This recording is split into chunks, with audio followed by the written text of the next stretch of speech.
Hi gang, on the Joy of Football podcast this week it's just Martin and me, and we kick off with three of the best young player, old player, and we don't half go on. And Neil's still got plenty of life in his larynx for Voice of Passion, where he decries the way wingers are being deployed in football. If you've got a tactical head-on today, listen. And Martin's letter from the Gantry decries the way goalkeepers are conducting themselves. If you've got a moral fibre, listen. And we're continuing with our series, They Used to Be Giants. Now, I did query with Neil whether this club is actually a giant, but when you listen to us, you'll understand that they had periods in their lifetime of being gigantic in their influence on English football. They are Ipswich Town. So remember, if you want to get involved, you can get into our Patreon. If you want to just get closer to us, you can subscribe. We write as well. We're on substack.com, where we're called The Joy of Football. Write, listen on, watch on. Here we go. The Joy of Football podcast. With me, Neil Barnett.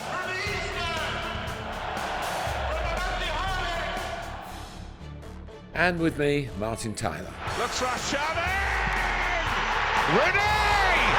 Aguero!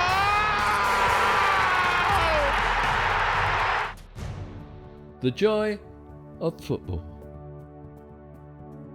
Hello, the Joy of Football podcast with Martin Tyler, the greatest commentator in the world, and me, Neil Barnett. We're actually recording on a Saturday late afternoon, after Martin has been to see an FA Trophy game at Aldershot, Woking 0-0 at half-time, went down to 10 men early in the second half, took the lead, gave away a penalty, second penalty they gave away in the game, and lost it in stoppage time by 2-1. So Martin, how does it feel to see your team lose in stoppage time?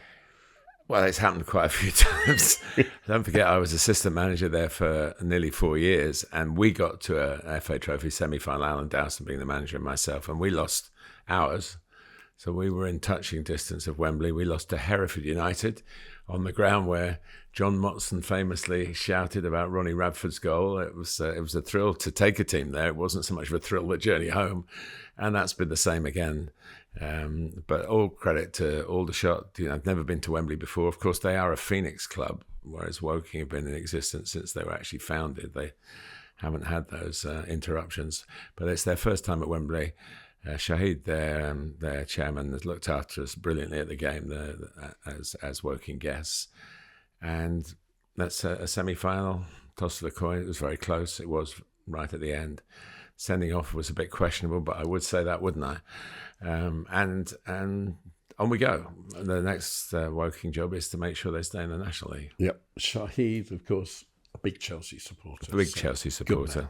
Good and, of course, it allowed Chelsea to use the Aldershot Stadium for games, for youth team games. Yeah, and, reserve games, reserve for a games. long time. Yeah, under 21s and everything. Yep. Better news for you today is that we have a new picture behind us now. For those of you not watching, just listening, there's a drawing or a picture being put together of Martin smiling as if Woking have won, and another one on the same canvas with his headphones on and his microphone in his hand doing a commentary. It's very, very flattering, I have to say, both the intention of having it done for me, and also the way it's been etched out. It hasn't got too many of the wrinkles in it. But Mark Loboda, I guess it is. Mark, I am very hot on pronunciation, so if it's not Loboda, let's try Loboda. Loboda, and you can find him on Instagram at Mark with a C, Mark Loboda Art.com. Yes. So at Mark Loboda Art. So have a look. His work is incredible. He's done far more eminent people than me. But Mark, thank you very much. Very touched. The Tyler family's very touched with it. I'm not sure where they're going to put it. I might not have the final say on that, but we'll let you know when that decision is made. But really, I'm really feel very humble that you've taken the trouble to do that, and it's a fantastic piece of work of maybe when I was 40 years old rather than what I am now. But it's great. Thank you.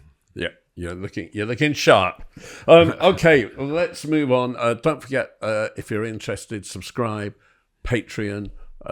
We've just been signing something for somebody on the Patreon who lives in Charlotte, USA, Katie. And Charlotte, USA, where I saw 16-year-old Bruyne Romero win a penalty to get an equaliser in a pre-season game against Chelsea. Last days of Thomas Tuchel. Yeah, not good. But so your team concedes penalties as well as mine then. Yeah, but I will say in Charlotte, Mert's Heart and Soul restaurant for the best soul food in southern. What about soul music? States. Is it having any of that as well? I'm a big fan of soul music, by the way. That's for another day. Yeah. Right. Okay. We're going to start with 3 of the best, and he makes them pay. 3 of the best. He's made them pay, and that completes a wonderful hat-trick. Okay, 3 players, young player, old player, your young player this week, Martin. Well, it's a famous one, maybe an obvious one, but Bukayo Saka bounced back. He hadn't played, I think, since Christmas, and he came on as a substitute in midweek last week and immediately did what he does that I don't think people perhaps give him enough credit for. I think he scored 69 goals for Arsenal now. He's 23 still. He seems to have been around for a long time. And I've seen him play in positions where goal scoring would have been not easy, wing back, and in a team that might not need his scoring capacity. But he's found a way to make himself a goal scorer. And I've said before to you, Neil, that when you look at lineups as a commentator, you do look as to where the goals could most likely come from, the percentages. And what I liked about his goal, which was against Fulham at the Emirates, was he was in a position where he just far post header. And I can't tell you how difficult it is to coach players to be in those positions. It's only easy because you're there. And there could be so many players that even at that elite level who wouldn't be there, who might arrive too late, who might have gone in too far too soon. He has scored so many goals like that from crosses from the opposite flank. And to try to get the opposite player to do what Bukayo does with thought, but also with natural hunger to score goals, it's a very difficult thing to coach a player who doesn't have that sense of it. So I just thought he came back in style. He's been a substitute again since. He'll be soon starting, I'm sure, and scoring more. But of course, he's a special player. He's the kind of guy that represents football so well. And we've missed that smile. And we saw plenty of it last midweek. I want to tell a story. Going back to the first day of the 2019-20 season, I was just arriving and parking at Old Trafford for Manchester United versus Chelsea. Chelsea were just starting a transfer ban and hadn't been able to buy anyone in the summer and had a load of kids in the team. Frank Lampard had become manager. And the commentator for Sky TV that day was one Martin Tyler. And as I was parking the car, I was a bit late. I got a phone call from this Martin Tyler geezer. And he said, "Have you seen your team?" And I hadn't. I said, "No, not confirmed." He said, "You haven't got a goal in it. Nobody's scored a goal. You're taking the pitch without a goal in your team." And it was kind of a new way of looking at it. I hadn't really thought in those terms before. And by the end of that season, I was sitting when I got the teams and counting the number of league goals in the team that season for each side. And every single game, my Chelsea had fewer goals in the team than the opposition at kickoff time. And it's something I've stuck with. I still do quite often. It does tell you a story. It does. So you have centre-halves, centre-backs who come up for corners and never had. Well, Dan Burn, who we've praised recently and rightly so on this programme, hasn't scored a league goal this season. No. He scored the goal in the Carabao. You could say, well, forget the league, won you a trophy, you know. Yeah. And he nearly scored for England on his debut. But he's not somebody where you think he's going to actually change the game. Whereas Harry Maguire, who does come up with a greater sense of purpose, and he's he ticks them off, doesn't he? Who are the only two footballers older than Dan Burn to have scored in a League Cup final in England? Going right back to when it went to Wembley in '67. Oh, you're not going right back to '63 then, or anything like that. '67 when it started at Wembley. But yeah, it started in '61 or something. Eventually. I don't know about before then. I only know from '67. No, well, I'm older than you, Neil, as you constantly point out. Says he.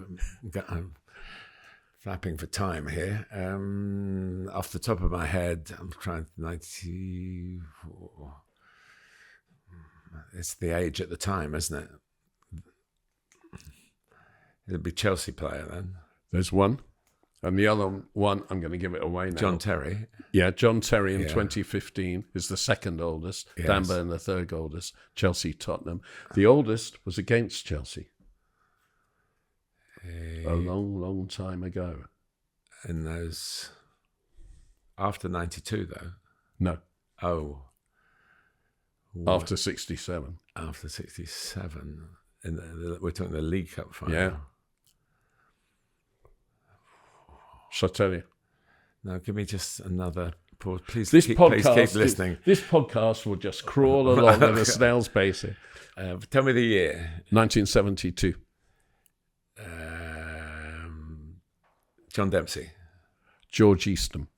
Oh, of course. Yeah. Now, for those of you who are thinking, who is George Eastham? Who was George Eastham? You might have seen his face on Match of the Day and what have you recently. Yeah. He died only in the last 2 or 3 months. He did, and he was in the England World Cup squad. He didn't play. Yeah, he was. In the 66 World so there Cup was squad. Quite a bit of coverage, and they showed silences at various clubs. It's the only trophy Stoke have ever won. Trophy Stoke have ever won. Yeah. He'd been an Arsenal player in his pomp.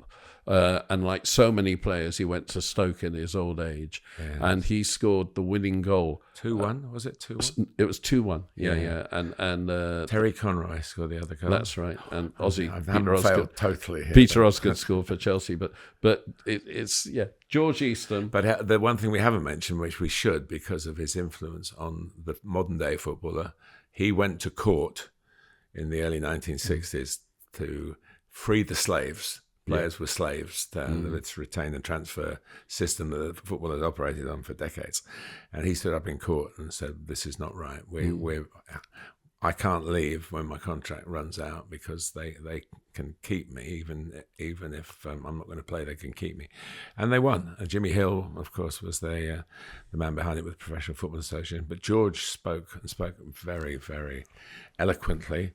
And there's a whole... what we're talking 60 years ago, pretty much every professional footballer from 60 years ago to now owes a debt of gratitude to George Eastham. Yeah, lovely. He was a bit of a Phil Foden, Cole Palmer kind of player, wasn't he? A wonderful left foot, to use a cliche. Yeah. He was a very slight, artistic footballer. Yeah. So oldest player to score in the League Cup final. John Terry second, Dan Burn third. Right. From old to young, because we haven't got on to the old player yet. My young player this week, now you're going to have to help me here, is Georgi Mamadashvili. Yeah, that's pretty good.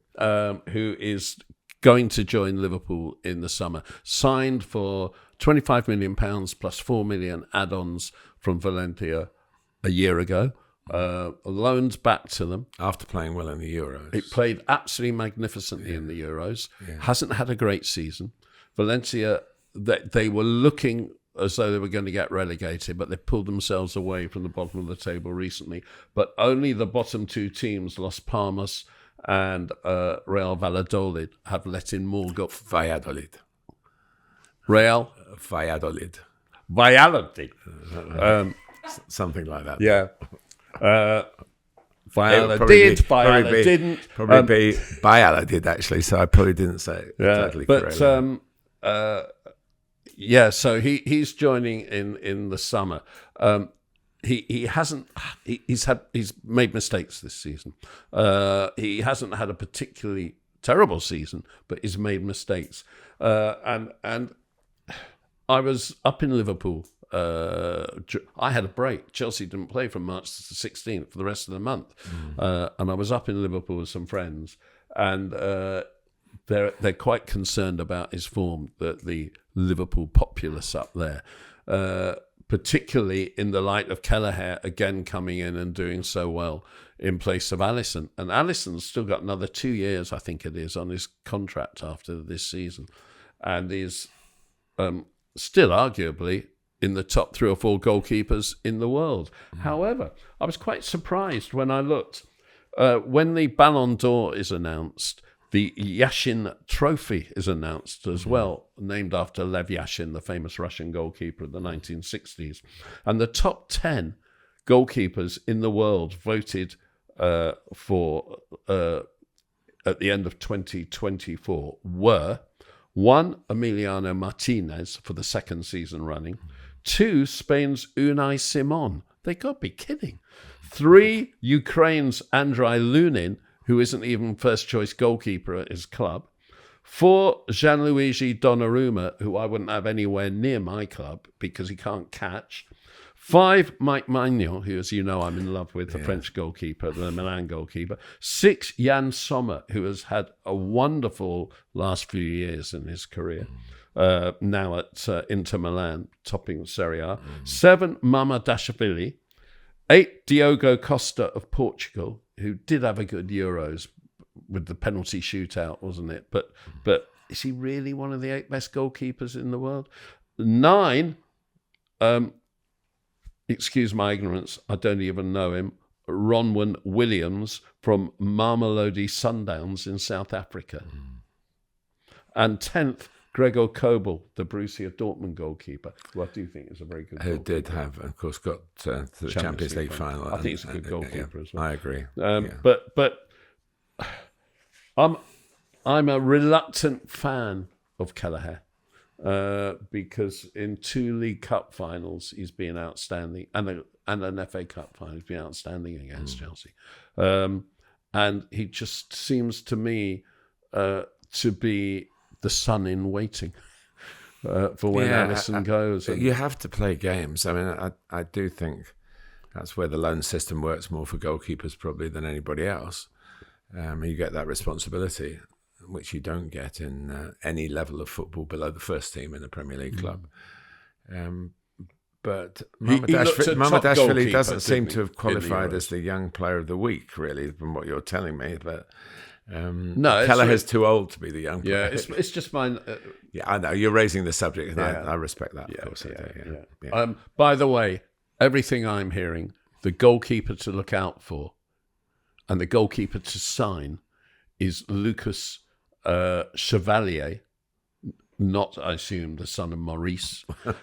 Lucas Chevalier of Lille.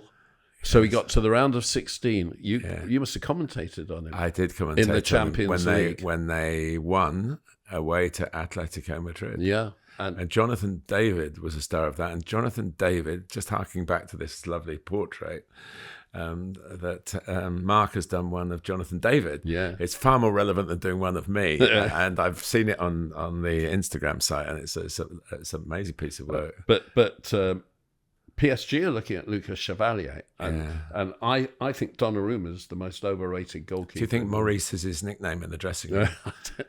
It might be the president's nickname for him if he's a man of certain age, but I don't think too many remember Maurice Chevalier, even before my time. Yeah, well, Maurice Chevalier, when you finish listening to this podcast, you can Google him or whatever search engine you use. He was a star. He was a star. And listen to him with his French accent. Yeah. But I don't like to put an age on this, but my mum loved him. Yes. Okay, old player.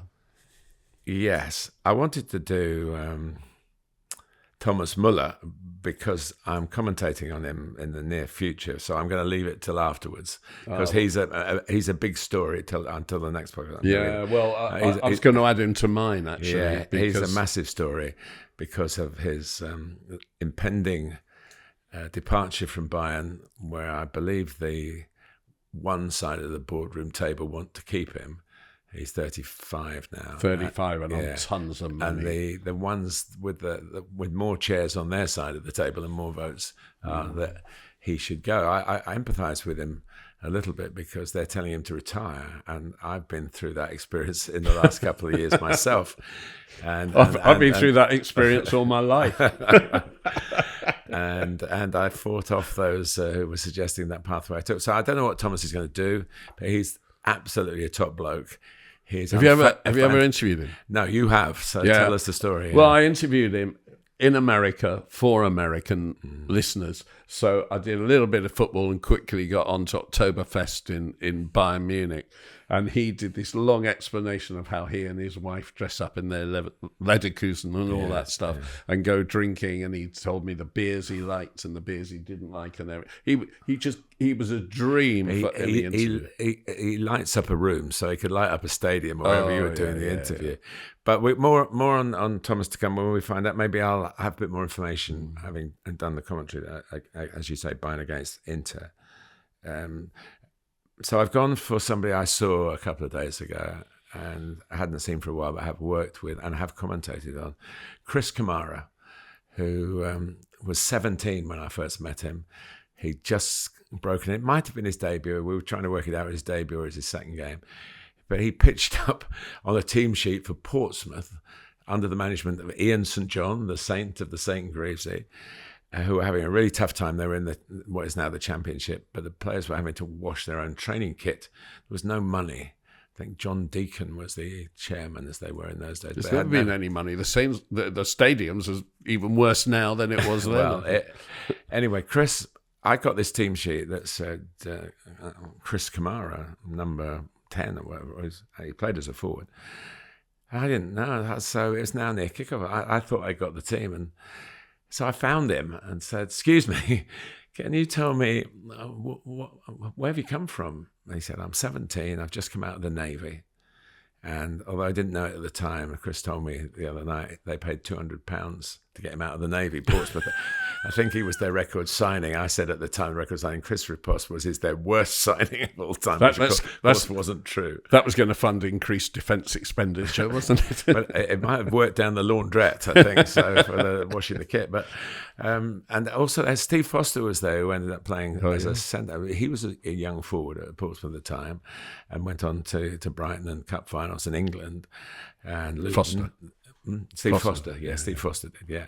And also Graham Roberts was there, although he didn't play in a game that I did. Foster did, because Graham had broken his ankle or something. He was a Weymouth boy, I think, that was near to Portsmouth, yeah. So he went on, of course, as you know, at Chelsea and after a great career at Spurs. So it was a really difficult time for the Portsmouth Football Club, but it gave Chris Kamara a leg up. And I met him. So then, of course, fast forward, commentated on him many games, different clubs. He had a lot of clubs, and then we ended up working together at Sky, which was he was always massively a presence. As a player, he had this kind of high. I always remember having a high-legged run. His legs came right up when he was running. He gave everything Pace. to him. And he was aggressive. And actually, in this event, there was a Q&A, but they had to write the questions down and I was to read them out. But Chris was so good talking on his own. We never got to the Q&A, but one of the questions, and I said to Chris, "Are we going to do this one? What's the worst foul you've ever committed?" And he never answered me, but he sort of looked as if we could discuss it. But anyway, he stayed at Sky for a long time until 2022. And then one of the reasons he left was, of course, that he had a brain disease that affected his speech. And from being somebody who really talked engagingly, it was always fun. Also had a very fine singing voice as well, and has made albums, particularly Christmas songs, things that have been very successful. So he lost his identity and lost his place in public life, really. But happily, he's now, through therapy, I guess, and just learning to live with what the deficiencies are, he can now do a wonderful after-dinner speech. He can appear on television shows. And do podcasts. And podcasts. He and Jeff Stelling do a double act together. Jeff from Sky as well. I think they sold out the London Palladium for one of their evenings with. So and there were 250 people at this event that I was at. He had them in the palm of his hand. He'd speak a bit slower than in the days where he was going, "Unbelievable, Jeff," but that phrase got a few mentions. And it was just lovely to see, one, to see him, two, to see how many steps he's taken on the road to recovery. And, he's won a lot of football matches, but this is probably the hardest fight he's had in his life to re-establish his identity. And it was very heartwarming to see that. And the audience recognised it as well. He got a fantastic ovation at the end. And he's obviously now able to work again. It's worth saying as well, he was a very good manager. Yes. I mean, he was Bradford City. Bradford City, and a bit of a, pioneer. We've talked with Carlton Cole and people like this about how difficult it is to, and Carlton came back and said, if you're English, it's hard to get a job as a manager, but obviously the racism in boardroom selection is well documented, and certainly it is not something that's irrelevant. Chris got a job, and Bradford City did very well. And after he went, Paul Jewell got them into the Premier League. So he was very much the forerunner of that. And he went to Stoke, where it didn't work out, but he got, in the interim, he got this chance in television. He was telling me he took on every conceivable job, and he got a lucky break when he was down to do it. I think it was an EFL game. But there was a double header on the programme. So he was on the first game, and somebody was due to come in the second game. And that person had a problem with their vehicle making the journey, and didn't get there. So they kept, "Chris, you got to stay and do that." So he did this sort of 6-hour broadcast in which everybody went, "Wow, well, let's have him back." And it was I guess as a player, he's a bit like that. He gave it everything. At 17, he moved around. He left Portsmouth, went back to Portsmouth. He went to quite a few clubs and went back again, in which case he was always valued, And we were talking about a game when he played for Brentford, when they won 6-0 against Newport County. And to get to the final at Wembley, 1985, the final of whatever it was called in those days, it was now the EFL trophy now. And they were playing Wigan in the final. And in the semi-final, they won 6-0. 2 players got hat-tricks. And one of them was gasping Gary Roberts. And we did agree, this is all these years later, that he was called gasping because he was always gasping for a lager. And anyway, they went on, of course, they didn't expect to get to Wembley, so they went on an end-of-season binge, really, and the trophy was lost on foreign soil, and they came back not quite in the best condition to play a very good Wigan side. We mentioned Paul Jewell, he was in that side, Mike Newell, people like that. It was a very good team. The Aspinall brothers that were in it, so it was it was lovely to see him. So I wanted to mention him. Yeah, lovely. And if you get the chance to watch him doing anything, if he's on a chat show or anything like that, as I once said before, drink it in. Yeah. My old player is Kevin De Bruyne. Announced he's leaving Manchester City. I think if you're looking at the best attacking midfielders of the Premier League era, if you go back to the 90s when Manchester United were dominant, it started with Paul Ince and Brian McClair, then Roy Keane moved in, then Paul Scholes, and then Arsenal came to the fore with Patrick Vieira and Emmanuel Petit, and then Arsenal went into the Invincibles with Vieira and Gilberto Silva. Manchester United by now we're getting people like Michael Carrick, who'd been so good for Tottenham before, Steven Gerrard, Frank Lampard, Michael Essien, right up until you're getting into a more modern era when Manchester City took over, David Silva. So those are the kind of players you're looking at. I think Kevin De Bruyne has been head and shoulders above all of them. I really, really do. He has been the most intelligent, the most dynamic, and he has made the Manchester City way work, and I just think that he and Luka Modric have been the two greatest midfielders in the world for the last 10 years. Attacking midfielders, creative midfielders. And he won't be replaced. He won't be replaced.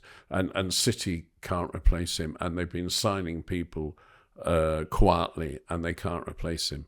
Can Phil Foden replace him? I don't think he can. He's come in, and I don't think he can. I think the biggest asset of De Bruyne has been his intelligence. And the first time I saw him play, he was a left winger, playing for Genk in the Champions League as a teenager. How many games did you play for Chelsea? 4, I think. I mean, just ridiculous. And everyone said he was quiet and he was a bit obstreperous when he wasn't playing. But when he was there, I couldn't. His first game, I think he was substituted at half time. I couldn't believe it. I thought he'd been really good, so I just saw something different. But I've loved his career, and I think he's been head and shoulders the best midfielder of his era in the Premier League. There'll be plenty of people who agree with you, Neil. I think artistic, but with an edge as well, a winning edge. He shows his disappointment. He doesn't hide his feelings away. And he's turned up in the big games. Yeah. Against Real Madrid in particular, in the Champions League and everything. He's always turned up in the big games. He scored more flipping goals against Chelsea than almost anyone else as well. He's always, it's like he's got a grudge. But he hasn't. Yeah. He doesn't need one. But is there a fella called Salah who does that as well? He hasn't scored so many against us, Mo. No. Not yet, anyway. No. Yeah. Listen, it's a great tribute because I was not so surprised. Maybe it's like it's a shock, but not a surprise if you can understand what I'm saying. And but Kevin will know it's time to go, and he'll have another phase in his career as a player. I would imagine that he loves the game so much that he would come into management, but you never know. And these are players who don't need the money. Well, also, when you see things on the pitch that other people can't see, you want players like that. Yeah. If you're a manager and you don't get them. No, it's no good being the best player in the training ground when you're 50, which he probably would be. Yeah, that was Glenn Hoddle's problem. It was Glenn's one of those, but not only Glenn. Right, who's your player? We're spending the whole podcast on our players. Yeah, but we haven't done it for a while. Stories. They're all stories, yeah. The last commentary I did up to this point was Brighton against Nottingham Forest, which went to extra time and penalties. And from that game and the subsequent game, which I watched on television but didn't commentate on, I got home to Manchester United when Nuno Espirito Santo became the first Nottingham Forest manager since Brian Clough to do a league double over Manchester United. I'm going for Ryan Yates, who's not always captain, but I think he might be the club captain. He doesn't always start, but in the he's been 20 years at Forest since he was 7 years old. And he got his first pro contract in 2016. So that's getting on for 9 years ago now. And when they got promoted, I did an early Forest game when they got promoted under Steve Cooper. And Steve was fantastic to me and other commentators, very open about. And he said, come to the training, I'll introduce you to the players. And I introduced Ryan, who was quite, how shall I say, infectiously excited about playing in a Premier League game on television, and as though he recognised that he'd come up the ladder, and very, and we all like people like this, let alone footballers like this, but very outward in his chat and looks you in the eye, and so it was a pleasure to meet him. And of course, there've been a lot of players he's played with since that particular day with the chopping and changing. But against Brighton, he played the 120 minutes, and of course, and was in the thick of an action. It was a very interesting way Forest played. We know that they sit in. I'm not calling it a low block. They get players behind the ball. That's what they do, and then counter attack with pacey counter attacking players. But Ryan's at the heart. He can get forward. He does score some goals, but he's not in the team for that. He's not on my list of you might get a goal from him. But he did get the goal in the sense that he scored the winning penalty. And after all this, and they're away from home, and they've won 2 previous penalty shootouts. They lost one in the Carabao Cup, actually, to Newcastle, but they were in good FA Cup penalty shooting form. But even so, and I said at the right moment, they had the right man. Mm. And he buried the penalty, ran the length of the field to the Forest fans. It wasn't, aren't I cool? It was, aren't I a Forest person? I want to share with everybody. And then he played the 90 minutes against Manchester United. So that was only, 3 days later. So he's had a very good past few days. But I think he's somebody within, always, I'm talking about Elanga and Gibbs White and Hudson-Odoi and Chris Wood and Murillo and Milenkovic. Matt Sells, they're all probably mentioned before Ryan. Yeah. And I think this particular week, I like to pick players that I've seen. Mr. Dependable. Yeah, dynamically dependable. He's not the most technically gifted player, but he's got, as I say, an engine. But he's one of those that can kiss the badge on the shirt justifiably. Yeah. He really cares. So he's my player. My player is Ousmane Dembele, and I go on and on about players getting to a certain level and not developing, and of course he was the ultimate one in a way. I first came across him when he was only 17, 18 at I think it was Lille. And then he moved on to Borussia Dortmund, where I first saw him play. And when he moved to Barcelona for the second highest fee ever at that time, following Neymar going to PSG, he just didn't cut it, really. And it's quite interesting. There are stories about him at Barcelona. He was never really injured at Borussia Dortmund, but at Barcelona he just missed so many games. 14 muscle injuries, 784 days sidelined, and late nights because he was computer games all the time, affecting his training. The club's most fined player, and nobody was aware that he was in a relationship because he was such a loner. But in December 2021, he married. Now, it may have been an arranged marriage. He's a Muslim. That may have been why nobody knew he had a partner. I don't know. But he and his wife had a child. He moved, of course, to PSG. He settled down. This year... Not just this year, we're talking 2025. Yeah, this calendar year, as I speak, he's got 24 goals in 18 games. And he's not started all those 18. And this season, in 39 games, he's got 32 goals and another 7 assists. And playing in a different position. Playing centre forward. Now, I've been critical, as you know, of Kylian Mbappe, who I think is the best player in the world, basically, going to Real Madrid at all when the second best player in the world, Vinicius, is playing in his position and playing at centre forward. I don't think Mbappe's that special. He's special because he's Kylian Mbappe, but he's not a centre forward. was Mane Dembele. I mean, if you look at his career for France, he played the first game of the World Cup in 2018 against Australia, but got substituted midway through the second half and wasn't the first choice again, and was just a backup. He played most of the World Cup in 2022, but in the final against Argentina, got substituted in the first half because they were getting absolutely hammered. So he's not had a happy time at the very top level of football.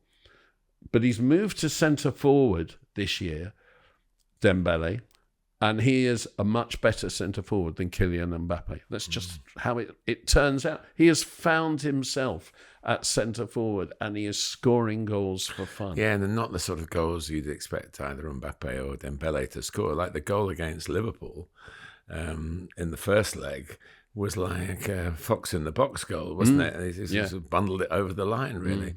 And you wouldn't have expected him... Poacher's goal. Poacher's goal. It wouldn't expect him to be in the hurly-burly around the goalkeeper.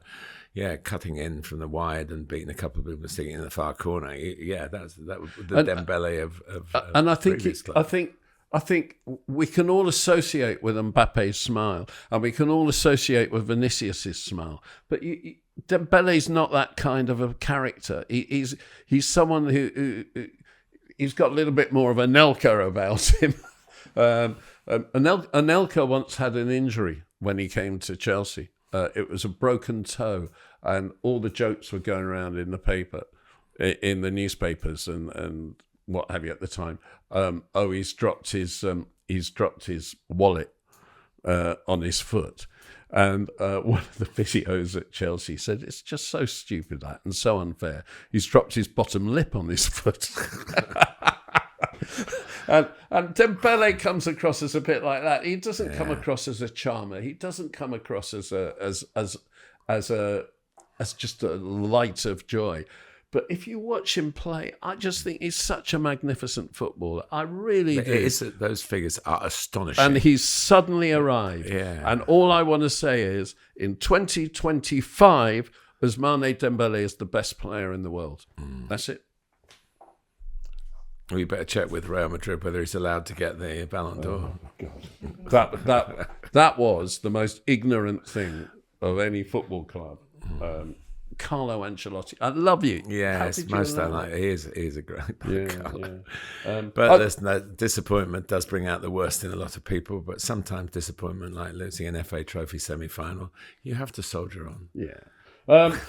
And Rodri, what did he do to get it? Oh, he won the Premier League and he won the Euros and he got player of the tournament at the Euros. What did Vinicius do at Copa America? He got suspended and Brazil lost. So get over it, Real Madrid.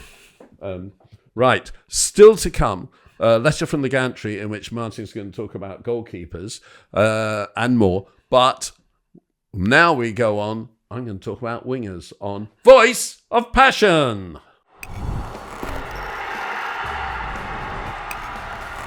Voice of Passion. Okay, Martin, I went, as you know, to Chelsea versus Tottenham. A not brilliant game. Chelsea won 1-0. Just a word to the Tottenham fans out there.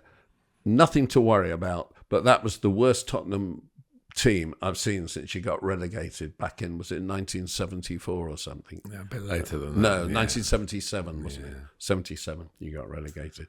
So, no worries. But for me, on the evening, it was a Thursday night game, the four worst players on the pitch were the four wingers.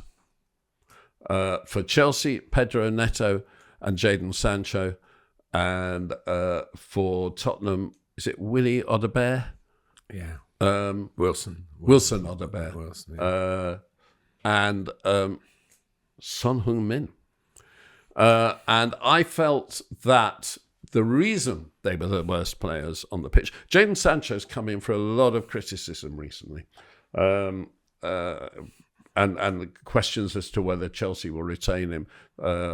Right to buy at £25 million, but quite a harsh punishment if they don't buy. I think it's $5 million more to Manchester United after the loan. Just one payment of $5 million. I think so. Yeah. But all 4 wingers, I felt, were restricted by the philosophy of their managers. And the philosophy of the managers was fairly similar. It was that the wingers must stay high up the field in order to employ the opposition fullbacks and make space, and stay wide and make space in midfield. And then both managers push their fullbacks into midfield in order to create the overload.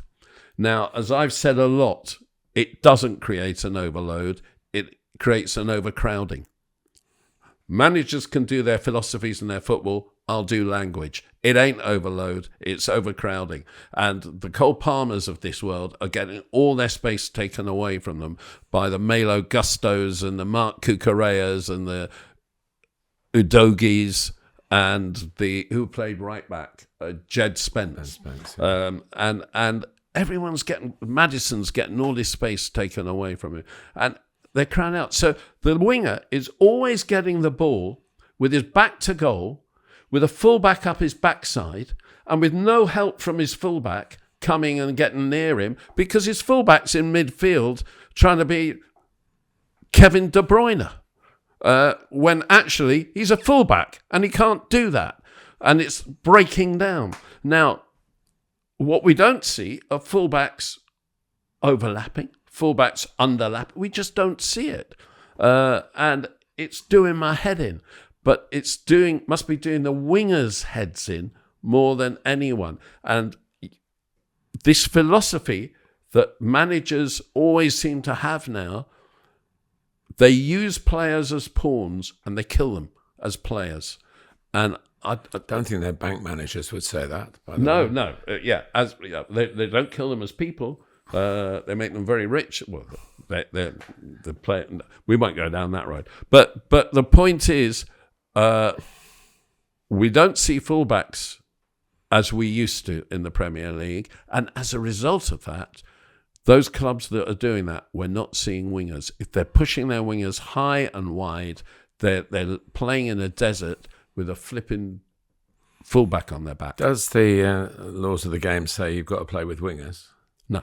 It says the coaches will say you've got to have width. It doesn't matter how you find it, as long as you get it. And the kind of width that we're getting is mostly changed because of the inverted left footers on the right footers on the left. And yet some clubs do that and insist on those players do stay wide. Manchester City do that, obviously. And you're calling people fullbacks when they're midfield players. Matheus Nunes has been playing right back for Manchester City. Nico O'Reilly, who's a midfield player, has been playing left back. So they are midfield players. So there's another way of looking at it to say, well, hang on a minute, they're very Actually, I do a little bit of the Woking Academy. We've got a left back who's right-footed, and when he steps into midfield, which he does naturally, less on instruction, more because he watches the Premier League and we let him go, it completely destroys at that level, under 19 level. So it is a legitimate ploy. The wingers, I mean, England won the World Cup with only wingers going right back. Wingers come in and out of fashion depending on their ability. And the best right winger of the old style is Jacob Murphy at Newcastle. He's a right-footed right winger who can score some goals, but delights in putting crosses in. Particularly, Isak's benefited from him so much. And has the highest partnership in terms of creating and scoring goals in the Premier League this season. Yeah, including one that Isak made for Murphy, which is real role reversal. Him for Isak. It's the most successful partnership this But season. the partnerships we used to talk about would be Kevin Phillips and Niall Quinn, two forwards there. Honestly, Neil, I know what you're saying, and you watch a team that's frustrating because of you've outlined it so eloquently. Well, I mean, it's the same for Tottenham, and I've seen since Ange has gone there, Ange Postecoglou has gone there, and he started in a difficult situation because the first thing that happened was he started without Harry Kane, who had gone to Munich, and he started by playing Son Heung-min up front, and he's like a second forward, isn't he? He's not really like a centre forward. Yeah, and that's the definition. I mean, I when we talked before the show about, I said I don't call Son a winger really. Yeah, but he's having to forward. play. He's having to play wide on the touchline, not leave it with a full-back up his backside and receive the ball with back to goal the whole time. The one player at Chelsea who can cope with that is Noni Madueke, who of course has got himself into the England team doing it because he's got power and he's able to take the ball and turn and drive. And it's a specific skill, and it's one that fullbacks find difficult to cope with. What you're really talking about is the combination in the wide areas between fullbacks and wingers using those and also labels. the fact that the overcrowd in midfield doesn't give the winger any options when he gets the ball because there's just so many people in there. There's nothing on there. But Jacob Murphy would get to the byline, work in to out and cross it. But of course, he's lucky he's got Isak. He's also got a right back, either Trippier or Livramento, who is mostly in support and not going into midfield.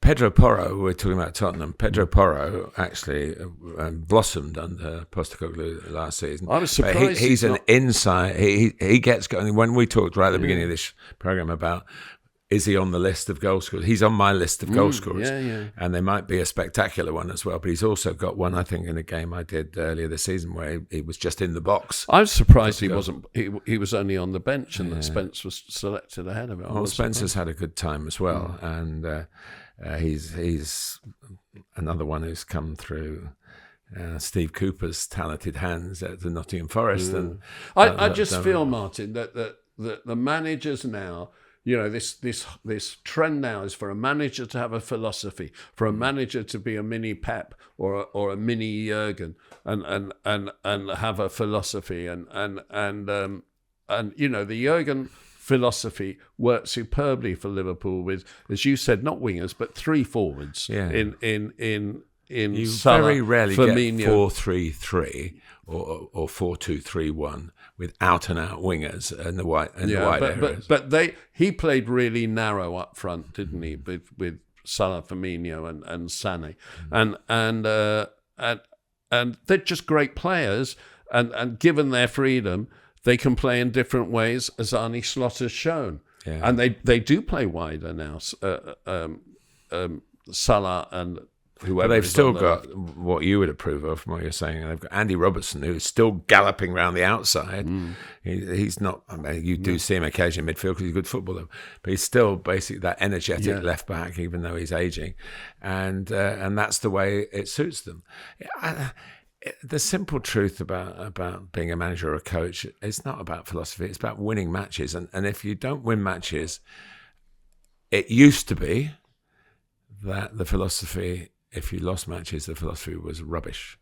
Now, and Vincent Kompany, I admire him so much as a person and as a player, but how from having a stubborn philosophy at Burnley, and I'll find out how good their team is. For my personal, I know how good Bayern are, but I'll actually be commentating on them for the first time this season under Vincent to see next week to see what he's done. But so I think it'll be interesting to see where Russell Martin comes back next, because he's been a philosophy man.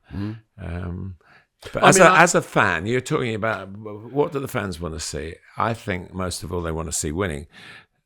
It's a bit less, I think they're a bit more intolerant now about winning a crude way. I don't mean a violent way, but an unsophisticated way. But you look at Brentford, who play much more percentage football probably than anyone else in the Premier League, but the fans love them. Yeah, but they can play. They can play, but they still have to do it within the structure of Thomas Frank and Forest. If Morgan Gibbs-White doesn't get in behind the ball when it's his, that is part of the way they go about it. I think one of the best things I've ever heard about football is there's more than one way to play it, and it's it's a lot more than one way to play it. And it's an interesting discussion. I'm doing Newcastle coming up soon, and Tino Livramento's playing at left back. Yeah. And he's obviously a fine young player, as you know, from his time at Chelsea and Southampton, now Newcastle. But at left back, he gets into, if you draw a line from the edge of the penalty area to the touch line, to the square there, he gets into that square very often, and 95% of the time, he turns around and passes it backwards. Yeah. And doesn't cross it with his left foot. No. Now that would disappoint Isak, but then Murphy is making up for that on the other side. But players. If he's got, well, he won't have Anthony Gordon, Henry, but Harvey Barnes can do that. But Harvey Barnes wants to come in and score a goal. Anthony Gordon does that as well. Gordon's nearly fit, but I don't think he's quite fit at the moment. But he's served his time now, hasn't he? So, listen, it's everybody listening who watches football tactically will have a view on it. One of the things, there was a wonderful coach, Ray Harford, who was at Blackburn with Kenny Dalglish, and he said, if you had that square that Livramento was in on the left side, Jason Wilcox at Blackburn, on the right side, Stuart Ripley, they were told to get into that square and cross it. But they had Shearer and Sutton. Yeah, well, that's different time, but there are different. That point I'm making is there are different ways, and you look at it, and you're obviously bound to look at your own players and say, well, I want to see Reece James, who was the best overlapping right back for a couple of seasons, and I want to see someone like not Ben Chilwell anymore, but Cucurella to do it, and I want to see more than Nicholas Jackson in the middle. Yeah, and I want to see because the overcrowd is in midfield. It's not in the penalty area. And one of the things that Pep's never given enough credit for is the way that half of the Manchester City team are suddenly in the penalty area when Kevin De Bruyne crosses the ball. When Kevin De Bruyne gets the ball, it's everyone goes, oh, the signal for the press. The signal to get in the penalty area was when De Bruyne gets on the ball. It's been copied by other people now, but I always call it the Kevin De Bruyne run, where he slides, so suddenly he gets in behind the fullback, because somebody else has got the ball, they play him in, and he just squares it across, and players countless for Raheem Sterling from tapping it in, and Jack Grealish tapped one in the other one from Kevin, but that he gets to those positions. So I shall certainly miss that, but no, it is trying to find a way to win. I don't like players being used as pawns and in a way negated, which is what I felt happened in Chelsea versus Tottenham by both sides. But you wouldn't like a player to go and say, I'm sorry, I don't want to play this way. No. You wouldn't, because that's a sulky child. I agree. No, but what I don't like then is people saying, oh, he didn't play well. Because they did play well. They played to instructions. And if you expect them to receive the ball with a fullback kneeing them up the backside and jostling them and do something, it's very hard. I think the managers should be more questioned. And I've said this right from the beginning when we started, that the directors of football should be not put on trial, because the teams that are doing really well. If you ask questions like that in the press conference, you get banned, believe me. Right, we'll move on. We're going to talk. This is going to be a long podcast. We've got to hurry up. Okay. We might have to drop something. We will drop something, but we're still going to... Am I still in it? We're still going to have loads of stuff. I haven't been dropped. Yeah. Then. No, you are in it. Okay. Because we are... we're going to talk about giants. I'm going to come back to actually something Martin's just said. In they used to be giants. But before that, we have got Letter from the Gantry with Martin Tyler. Letter from the Gantry. Thanks, Neil. This may not be a thoroughly impartial observation, given that I've tried to get the better of this breed from my distant days in the school playground to what I think may well have been my final game, a charity match at Dartford at the age of 78. But today, I'm gunning for goalkeepers. Often they're very interesting characters, individuals within a team sport. Joe Hart is the latest to apply an intelligent perspective to broadcast analysis. Rob Green, Shay Given, Asmir Begovic and others possess sharp analytical minds. The former West Ham, Aston Villa and Leeds United custodian Mervyn Day has been a long-time friend. Through Merv, I learnt the psychology needed in a profession where the stars of one game can be the ones to blame in the next. It takes a special type of temperament. Why then have current keepers allowed themselves to be a major source of time wasting and gamemanship? Well, first of all, because Law 12, which is still in the rule book, is never enforced. Under fouls and misconduct, I quote, a goalkeeper is allowed to hold the ball for a maximum of 6 seconds. Once the goalkeeper has possession, he or she must release the ball into play within the designated time frame. Failure to do so results in an indirect free kick being awarded to the opposing team from the spot where the goalkeeper committed the violation. But I wager very few of you have seen a referee enforce that regulation, which was brought in back in 1998. Shortly after that, I commentated on a game in Scotland. I'm pretty sure it was at Dundee United, and a goalkeeper was penalised for this offence. Then, in a more high-profile context 10 years ago, Liverpool's Simon Mignolet held onto the ball for 22 seconds in a Europa League tie against Bordeaux. The indirect free kick was given, and Bordeaux found a way to score following it. But despite the offence being an every-game occurrence, the custom and practice from the refs has been to play on, to turn a blind eye. Hanging on to the ball has become a way of running down the clock. At the start of last season, there was a crackdown on illegal time wasting. Outfield players were yellow carded for delaying a restart, or in more common parlance, kicking the ball away. The interpretation of the law was strongly enforced, and players by and large recognised the fact that what was, prior to that change of tack, common practice is still under scrutiny. Delaying is the key word. It can be costly, even over a very short distance, as Declan Rice found out earlier this season against Brighton. I believe the game is slightly quicker and better because of this refereeing process. Another recent change is that outfield players who've had to have treatment on the field and then have to go off before they can return now have to wait 30 seconds after the restart before they get waved back into the action to discourage using an apparent injury as a disrupting tactic. Just a little tweak, but based on logical thinking. But goalkeepers do not have to go off if they drop to the ground and need on-field treatment. Even if a referee suspects, as is quite likely, that this is a charade, he dare not let play go on, because who is he to disagree with the team of medics who are administering the treatment? You must have noticed that this is the signal for the outfield players to dash towards the technical area. They take on water in the name of rehydration, but the proximity of their manager and coaches allows tactical instruction. We now have quite clearly unofficial tactical timeouts. The apparently stricken goalkeeper is the trigger. It's not out of the question, believe you me, that the TV companies will be scheduling commercial breaks in these choreographed pauses in play if they are allowed to continue. The lawmakers are aware of these disruptions to the tempo of a game which prides itself on free flowing. Next season, an 8-second rule for keepers, which has been trialled in other leagues like Premier League 2, will be introduced and hopefully vigilantly enforced. However, if a keeper goes over the 8, the punishment won't be the indirect free kick in the penalty area as before. Instead, it will be a corner.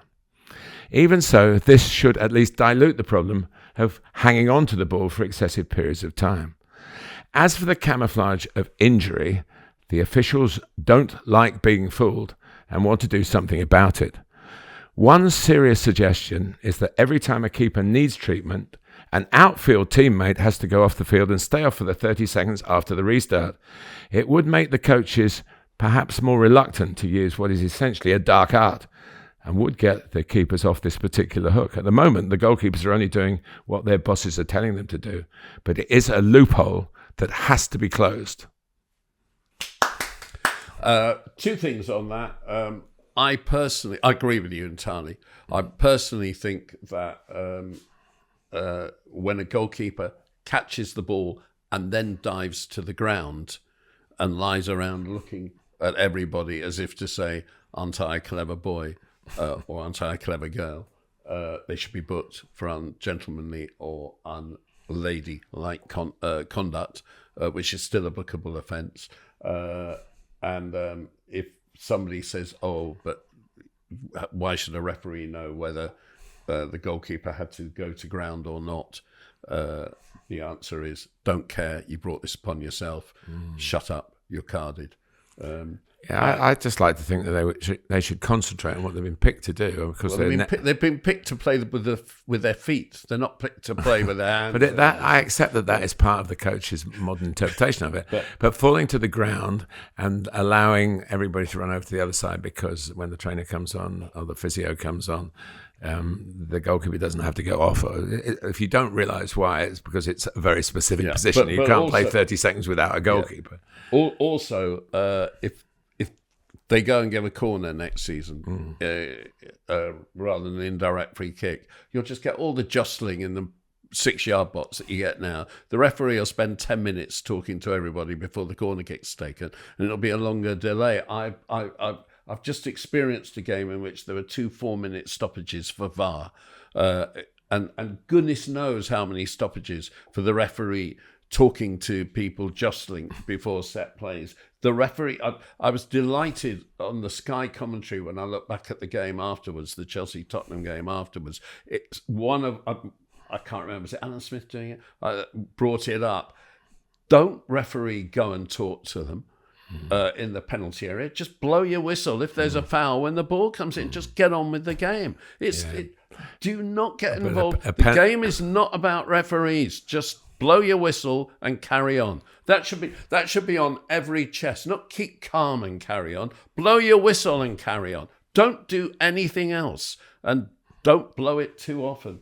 But I agree. Goalkeepers are a pain in the backside. Well, they've been forced into this situation. I'm sure they love doing it because it gives them a period of attention. I've said this on here before, but in this season, several times when my team has scored a goal, the captain of the day, which has been Enzo Fernandez, has run to the bench to get new instructions. I mean, what footballers? You don't have to be automatons.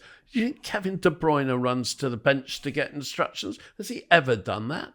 Yeah, he's actually disagreed with the instructions. Well, exactly. He just ignores it. That's why he's been the best midfielder in the world. No, I agree with you. Goalkeepers, just get on with the game. It's got to be spelt out because the reason I said about the TV companies is when the North American Soccer League was brought in the late 1960s, early 70s, and lasted till the early 80s, didn't it, before it went bust. There was a lot of pressure because the American sports have natural breaks in it. So the commercials, they didn't want to put a 45-minute half out without commercials in it.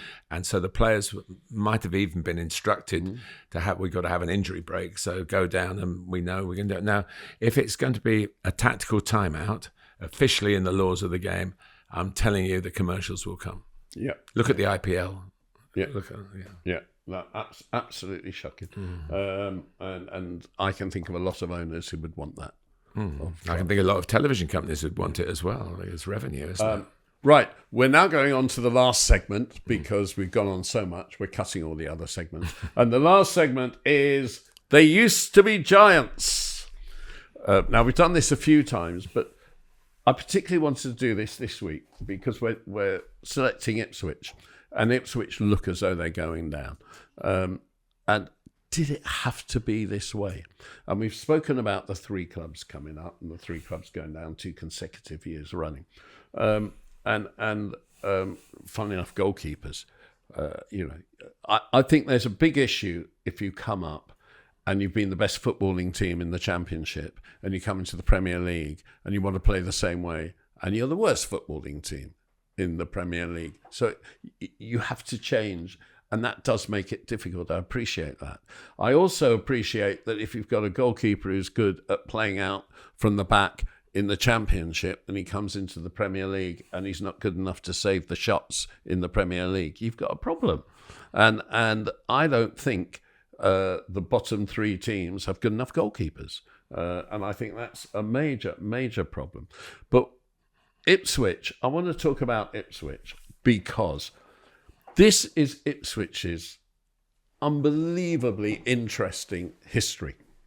Alf Ramsey became their manager in 1955 when they were in Division 3 South. They won Division 3 South in 1957 and went into Division 2, now the Championship. They won that in 1961 and went into Division 1, now the Premier League. They won that in 1962, the following season. And, of course, Alf Ramsey went on to manage England. They stayed in Division 1, now the Premier League, for just 3 years, 1961 to 64, and then got relegated, having won the league. We move on to their next night. Bobby Robson became their manager in 1969. He was their manager from 69 to 82. Now, they'd actually got back into the top flight the year before he became manager. In his first 2 seasons, they came 18th and 19th, struggled. The following season, they came 13th. They were as a smaller club then as they are now compared to the Manchester Uniteds and the Liverpools and the Tottenhams and the Arsenals. After those 3 seasons, this is what happened to them. They came 4th, 3rd, 6th, 3rd, then had a bad season, 18th, but won the FA Cup. They then came 6th, 3rd, 2nd, and won the UEFA Cup, and 2nd again. And he went off and became manager of England. They spent 4 more seasons in the top flight, then got relegated, and they've had 2 spells in the top flight since up until this season, 1992 to 95 and 2000 to 2002 under John Lyall and George Burley. So that is their history. They've come up, they've stayed up for a little time, but they've won things. And now they've gone. I think they used to be giants is very flattering, really. I mean, they used to be very successful, and in the Bobby Robson years, they were pioneers. They got foreign players in. They scouted brilliantly. Their recruitment was fantastic. Bobby, who's always managed right to his last ever game with passion and perception as well. And he pushed them to a level that Alf Ramsey had managed to do it, but I don't think it was ever sustainable the way they did. No. But does it have to be up and down, or is football different now? Now, this is really interesting historically, because in February 1978, English football changed, and it was a ruling by the European Community in February 1978 that determined a player's nationality could not affect their ability to move to any given country. And that summer, the Football League AGM lifted an effective ban on foreign players. So in the summer of 1978, Tottenham signed Ozzy Ardiles and Ricky Villa, World Cup winners that summer. Another Argentine, Alex Sabella, went to Sheffield United. The Yugoslav Ivan Golac went to Southampton. And Bobby Robson and Ipswich signed Arnold Muren, a Dutchman. The following February, they signed Frans Thijssen, another Dutchman. They both played for 20, the team 20 in the Netherlands. And Ipswich, under Bobby Robson, had gotten to the UEFA Cup, and in 1973 and 75 faced 20. So he was signing players he knew. Also in 1973 and 75, they won the FA Youth Cup, Ipswich.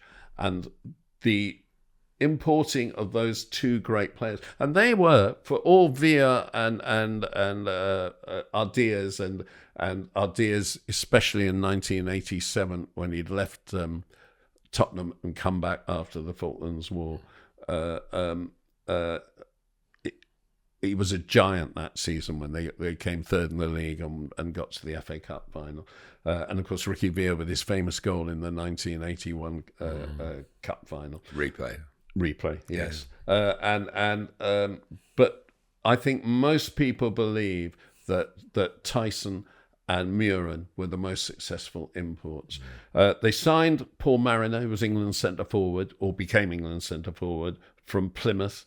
They had Brian Talbot in midfield, who got transferred to Arsenal. They had Terry Butcher and Mick Mills, who were England regulars.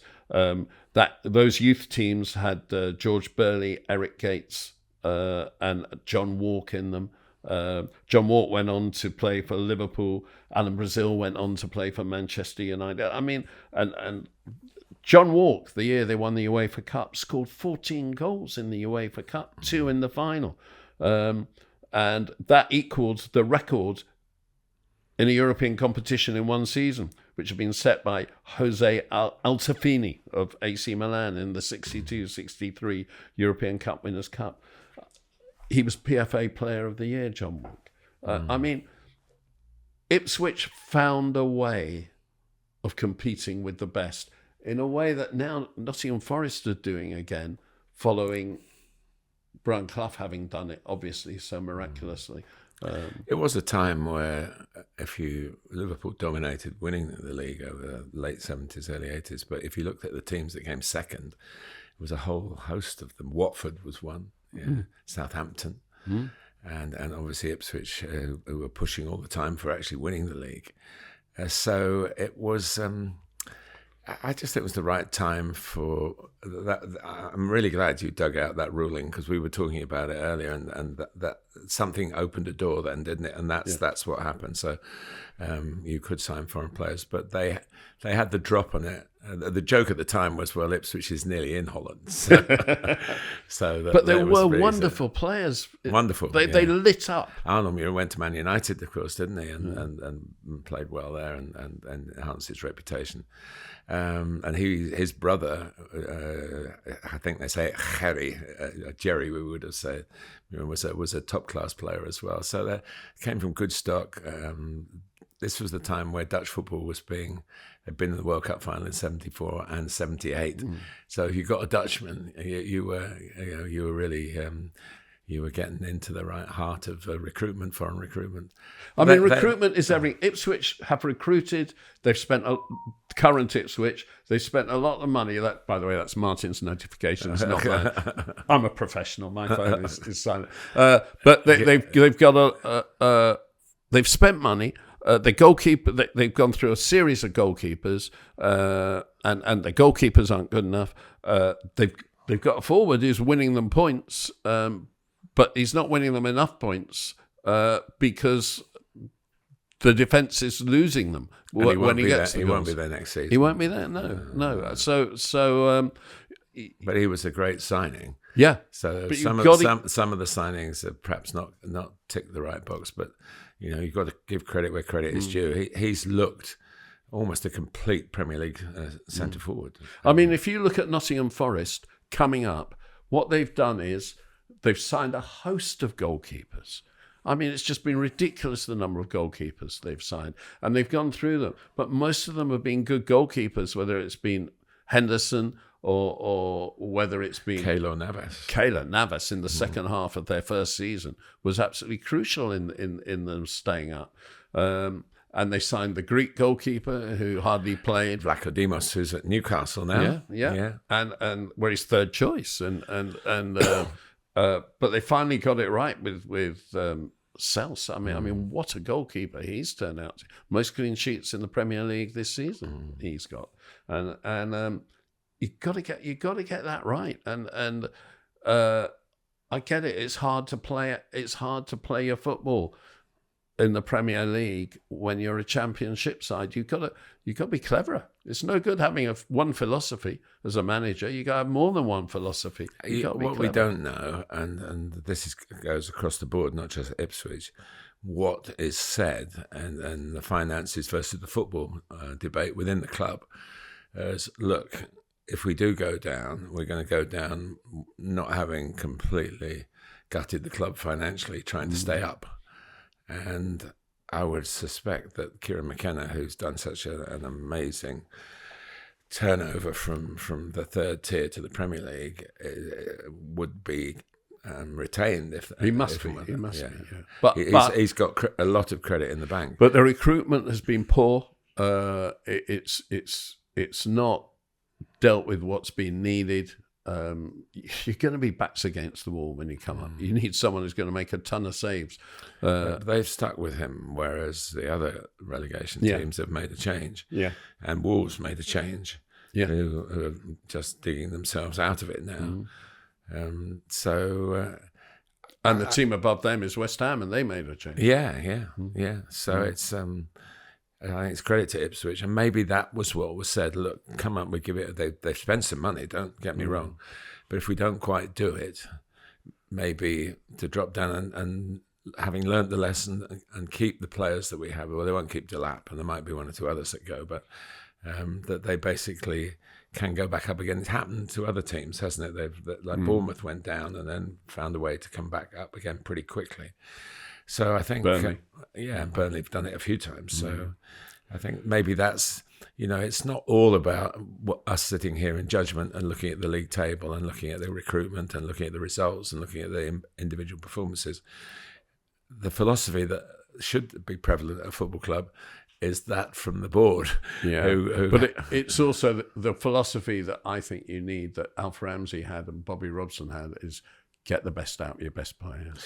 You should be really proud as an Ipswich fan to have two managers who are just plain misters, and they ended up managing very successfully, and in Alf's case, supremely successfully, and became Knights of the Realm. I mean, it's... Kieran McKenna isn't English, is he? So it's not gonna happen quite in the same way. No, they'll knight Ed Sheeran. Ipswich, the only away league game I missed this season because I was unwell, and I haven't been to Ipswich for years.